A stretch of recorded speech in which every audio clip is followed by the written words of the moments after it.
Hello. It's great to have you all here. I invite you to post your name in the chat and where you're calling in from, maybe what Mhm. you're hoping to get out of the webinar today so that we can start building relationship right away. I'm oh great, Maria from Miami. Oh, Oh, one of my jealous. favorite places. Where I don't think Great. there's as much snow in Miami as there is here. And Josh from Brooklyn. Good to see you. Jason from Atlanta, Anita from Richmond, Raisha from London. Okay, Got you get London the, and oh, Manila. we've got some from Manila. Okay, the furthest away prize. Perla from San Diego. Welcome, everybody. Well, people are still joining. I'm so delighted to have this time with you today uh, to talk about one of my favorite topics, leadership alignment. So, leadership alignment is the process through which leaders clarify their thinking, work through differences, and coordinate how they communicate and act together so that they can move their organizations forward in times of change. So, Mhm. my name is Elsa Powell Strong, and I'm the SVP of Solution Strategy at Ariel. And I am so delighted to have with me today Terry Tuzollino and Kate Nugent, two of Ariel's top talent development practitioners who will be sharing their insights and experiences based on their many years of working directly with leaders to really help them through periods of Mm. change. So, this webinar is the second in a three-part series where we're exploring how alignment actually gets done in an organization that is in a lot of change. So, today we'll look at alignment at three levels: how leaders align themselves, how they work through alignment with their teams, and how this begins to shape the broader organizational system. So, to get started, Kate and Terry, I would love to have you introduce yourselves. Kate, why don't we start with you? Thank you, Elsa. It's wonderful to be here and with you all. It's a great group so far. I'm Kate Nugent. I am based here in the Boston area, and I have been a senior consultant with Ariel since 2003. Please do not do the math, I beg of you. So for all of those years that I've been with Ariel as a facilitator, as an executive coach, I also spent a little bit of time internal at Ariel and was very lucky to work with Elsa Mm. on converting a lot of our in-person solutions into virtual solutions. And this is well before COVID, we were doing this. Before I got into this business, I was a professional actor and comedian touring around the country, doing both sketch comedy and improv comedy. Y'all know comedy improv, whose line is it anyway? You don't have a script, you have to make something happen, kind of like Mm. life. And what I've found is that that improv training that I did has probably been the best training for Mm. communication, for leadership, and for just living my life. So, again, very pleased to be here. Thanks, Great. Kate. Terry. Hi, I'm Terry Tuzollino. I'm based in the Chicago area. I live in Evanston, Illinois, which is where Northwestern University is. It's just one town up from Chicago. I've been with Ariel probably for 3 years now. I was part of another group, another coaching, executive coaching, and team coaching organization. I've been coaching for about 20 years, and I love it. It is such a privilege to work with leaders who want to be better, right? Want to be better at what they do. That it's just a wonderful job. So thank you for liking coaches. Um, Before that, I was a marketing executive at a financial services firm, and so I had the privilege of leading people. And so some of the work that I do is grounded in those things that I did well and mistakes I made. So I'd like to prevent people from falling into the same potholes that I did, and also to capitalize on what might work. I'm also a certified mediator in the Cook County, that's where we live in Chicago, the Cook County court system in the facilitative model. And I find that it's so aligned with coaching because the goal is to help people get together, get aligned on what they really want, and then find a way to do it so that the judge doesn't have to decide. Wow. Mm. Wow. I just love hearing about the breadth of your experience and look forward to this chat with you both. So for everyone who's tuned in, this session is for you. So please don't hesitate to chime in, put your questions and thoughts in the chat. We really love to have this be a big conversation amongst all of us. So to get started, Terry and Kate, you both have spent your days working directly with leaders and teams in the middle of change. So I'd love to start by drawing on what you see most often in your work. Mhm. So let's start with individual alignment, aligning self. So when an individual leader comes to you, and they're in the middle of change, what do you find that they're usually struggling with? And how do you work with them? And maybe Kate, we'll start with you. Thank you, Elsa. So aligning with self around change, what's interesting is that a lot of leaders who are managing change, right, who are entering into change, um, it's something that they have been thinking about for a long time. They've been talking about with their peers and their colleagues. And most of the time, they're ready to go. You know, they've had enough of runway to be able to really say, okay, we're ready, let's get going. Mhm.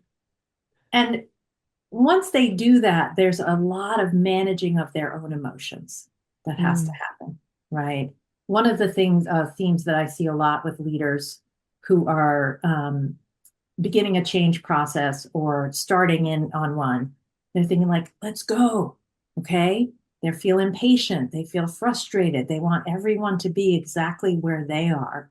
Um, it's a little bit like they're running a marathon and they're in the first line of the marathon along with their leadership team, right? And they can see where they're going, they can see the finish line. But the organization, some of the organization might be back and they haven't even started running yet. Right.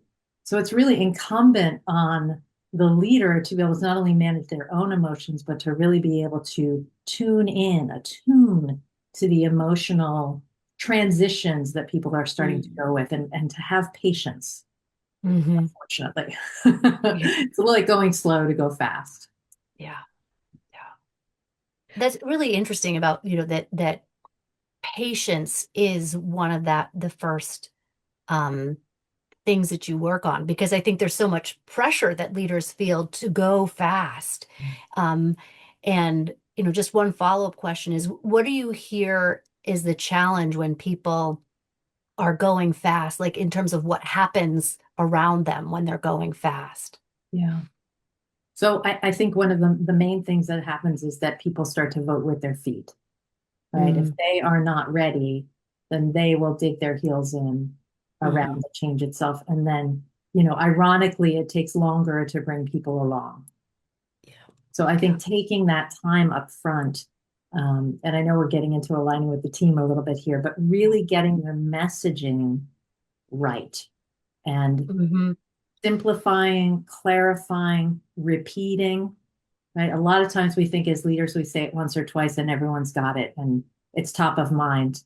And the opposite is true, right? So really spending a little bit of that front time on what is your message and how are you going to bring people along? Yes, that's great. Terry, your thoughts? Well, what I've found being an executive coach is that when people come to us when they're in the middle of change, it's not because things are going well. It's generally because the wheels are starting to come off for one reason or another. And as you mentioned, Kate, leaders can be frustrated because it's not going the way they had envisioned. It's not going the way they had planned. And let's face it, we're not at our best when we're frustrated, right? And so sometimes leaders may have said or done something they wish they hadn't.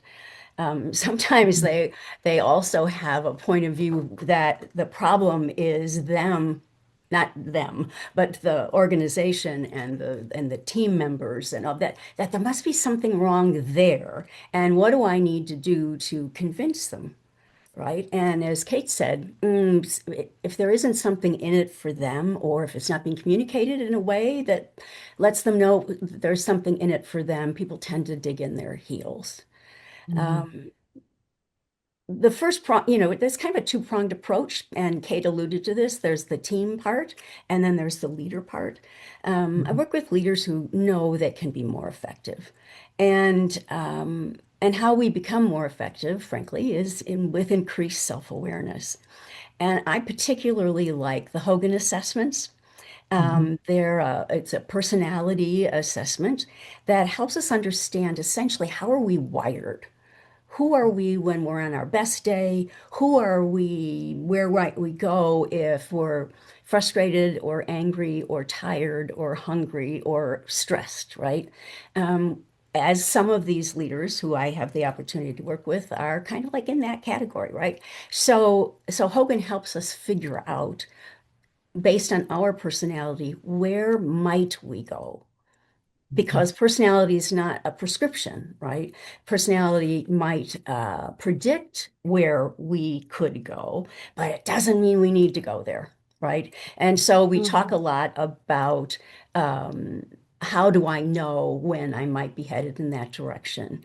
And then we talk about what an individual can do to not go there, right? Or what to do when you're in the middle of going there. I don't know if any of you have had this problem, but sometimes I have to stop myself in the middle of something because where I'm headed is not in the group's best interest, in my best interest, right? And it's not who I want to be. So there's a lot of work around self-awareness. And I have to tell you that I sound like an advertisement for Hogan. There have been leaders who said that working with Hogan, finding out where they might go that would be destructive to what they're trying to do, has changed their life. And that's really pretty amazing that it's not just about work, it's the whole life. Yeah. Yeah. We found that too, Kate, when facilitating, and it's so inspiring when you help people see that they're a whole person, whether Yes. you're coming to work or you're out, outside of work, and that those two worlds interact with each other, right? If you're not, you're going to have stress at home, you're going to have stress at work too, and vice versa. Right. There was a great question in here from Krista. What makes some people navigate change better than others? Yeah. So it's such a good question, and I'm sure there's not one answer to it. Right? There are a number of factors that go into someone's capacity for change, or curiosity, or appetite for change. My experience is that folks who, if their job is more process driven, right, and if they have had more tenure at the organization, right? I think one of the things we have to consider as leaders is that people's identities are wrapped up in their roles. So any change to that process, to that system, to that reporting line, kind of disorganizes their identity. So that's when we have to have a lot of curiosity and a lot of empathy for folks and their experience. The emotional component of change can be very intense, just depending on where you sit in the organization. And the problem is that sometimes people will really hold on to that identity and resist. And then you have a different problem. Yeah. Well, let's now move on to teams. So, and we've started to touch upon it. So how do you see bringing teams together in alignment, and how do you coach and work with people as a intact group to really align themselves and find their way forward effectively? Well, before I share some specifics, I just want to share a quick fable. Many eons ago, the gods just had a cart, and they wanted the cart to move. And so, as they do, they assembled the very best animals and crustaceans and birds to do the work, right? And they were selected because they were the best at what they did. And so the hawk was part of the team because they could fly up. And the crab was part of the team because they could scuttle backwards. And a boar was there because they have those strong shoulders and can pull forward. And the mole was there because they could dig down. And so the gods said, here's the cart, move the cart. They went off to do whatever it is the gods were doing at that time. And for all of eternity, the cart never moved because they didn't say which direction to go in. And so everybody did the best they could with with the talents that they had. And the hawk flew up and the mole dug down and the crab went backwards and the boar went forward. They had the best of intentions. They were trying to do what they thought they were being asked to do, but they weren't told what direction. And so I have to admit that when I'm working with a team, I always listen for direction setting. If it's at an enterprise level, we talk about what is the mission and vision of the organization. If it's at a department level, what is the mission and vision of the department? Because I believe it's really a cascade. Part of the alignment is in the alignment of the mission, vision, values, the mission, why are we here? Why do we exist? What do we do? The vision, where are we headed? The values, what's important around here? And then the strategies, how do we forward that vision consistent with our values? And those all need to be aligned. And sometimes when there isn't alignment, when there isn't alignment on the change, it's because there isn't alignment on the mission, vision, values, and strategies, that there never was real alignment. And so sometimes with change, which can be difficult, as Kate mentioned, it picks away at whatever looked like alignment before. And sometimes it was just because people were told that's the way it is. And when we have those kinds of conversations, we tend to get compliance rather than commitment. And compliance only lasts so long. So I like to start with direction setting while listening for what some of the other components of what might get in the way, but also what they can lean into, because all teams have a personality. And so the sooner we can find out the personality of the team, what their successes have been, the better equipped we are to move forward with change. Beautiful. Well, Anita resonates with your metaphor. She says she uses a similar illustration from the Avengers movie, which all the superheroes, but who's in charge? What planet are we going on? Who are we fighting? I love that. They say Captain America, but then everyone else is always questioning Captain America. So even with a leader, right? Yeah. All right. Is it Tony Stark really? Right? So Jason has a question here. He says, do you have any success strategies when coaching leaders who are not self-aware or are stuck in a cycle of blame? For example, blaming their team or not getting on board, instead of reflecting on what they themselves could have done differently to gain buy-in. Right. I've had the opportunity to work with some people inside and outside, and I find that it is sometimes difficult when the person reports to you or is part of your team, having as frank a discussion as we need to have, right? Because you got to work with that person. You got to see them the next day. And it depends, I think, in part on what the appetite is and what the approach is in the organization for that kind of feedback. Some people you can present them with what's going on and say, so is that working? Is that working for you? How do you feel about that? What could have happened differently? You have to do it a little more gingerly than with a coaching relationship where you can say, I only want the best for you. I promise that whatever I say to you is only going to be something that I believe you need to hear and know about if you give me permission to do that. And it's a little easier there. it's also easier if there is an assessment like Hogan. Um, Mhm. there's lots of them out there, right? So that you can say, your score is here on adjustment. Is that ever, how does that show up in your work? And people are generally pretty honest when you get to that stage. Mm. What do you I, think, Kate? I would add, and I think there's a lot of change theory that supports the idea of taking a step back. You know, Hmm. if you are stuck in that cycle of blame and you're starting to resent your people, Hmm. and if we use that marathon metaphor, if we use that a little bit more here, if you're out in front and you can see the finish line, you may Hmm. need to counterintuitively double back, right? And you'll probably have the people in the middle who are with you, right? They are with you. They don't quite know where we're going, but they're still with you. And then maybe you have the people in the way back who are not on board. So one of the tenets of change management is that you leverage the people who are more in the middle, Mm, right? Particularly if you are finding yourself not able to manage that, your emotions around it, Hmm. is to leverage the folks who are with and help them. Okay. Help the people who are way behind. Speak their language. Use empathy.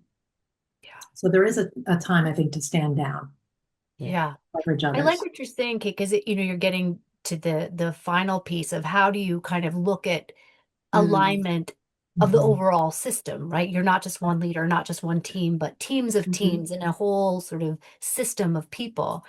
Right. So, from your vantage point, when leaders are doing this work well and teams are doing this work well, Yeah. what do you start to see that tells you that alignment is starting to take hold more broadly? What Mhm. starts to shift that people can be looking for? And I know you've touched upon it a little bit in all of your answers, but um, would just love to hear more about that. Yeah. Well, I would say, and I'll use an example of an executive team that I was coaching. And the first time I went in to work with them, I could Mm. feel the energy in the room, and it was very low and I would say dark. Mm. I mean, I even had to sort of say something that it was palpable to me. Yeah. Um, and as we started working together and working along and creating new norms and new ways of communicating, the energy shifted in the room. Mm. And even the group, it wasn't just me who it's my job to notice if the energy is shifting, but the group noticed it as well. Yeah. So I think there's an energy that shifts. I think that you're noticing that people are being less isolated and less siloed and are reaching out to each other more, which Mhm. is takes discipline and effort because where a lot of us are working remotely and it's very easy to turtle Mm. in our home offices. So people are reaching out to say things like, how did you do this in your function? How are you thinking about this change Mm. um, in your day to day? Like, what don't I know?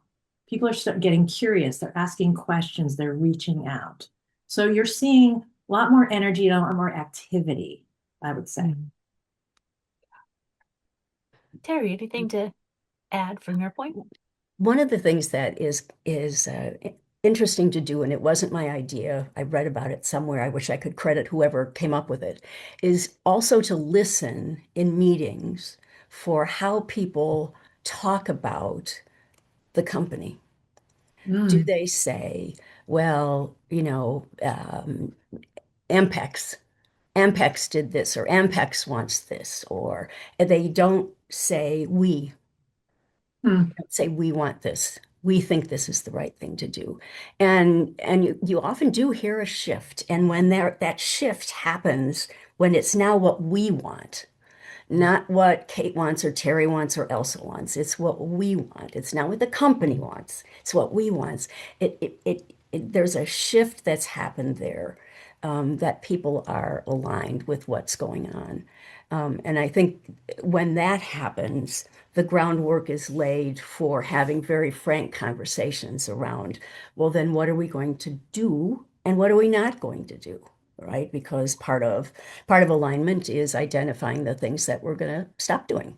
Um, and when that happens, you sort of feel, okay, with that, we're making some progress here. And then there tends to be some momentum and some speed picking up in the execution of the change.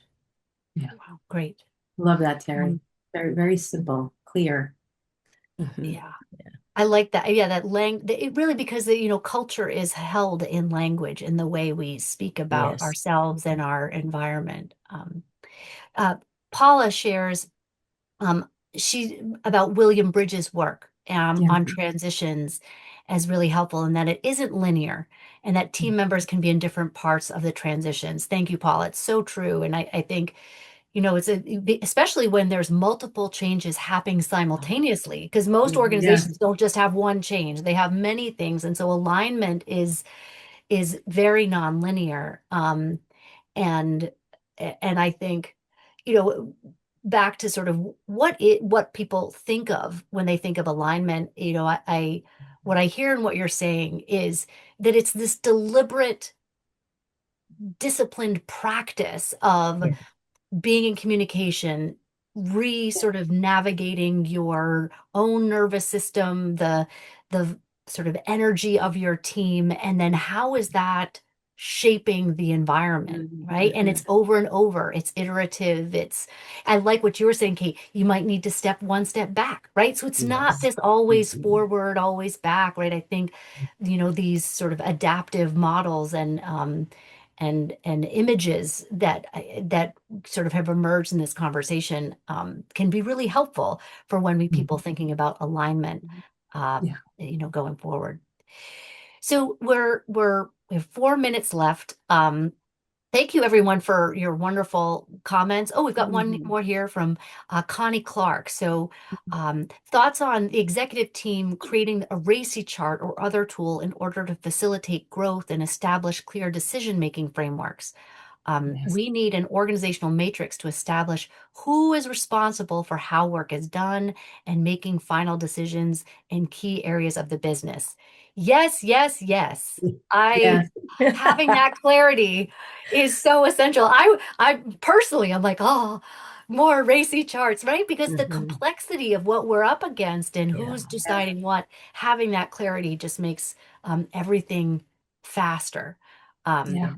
Any one word, yes and to Connie before we transition?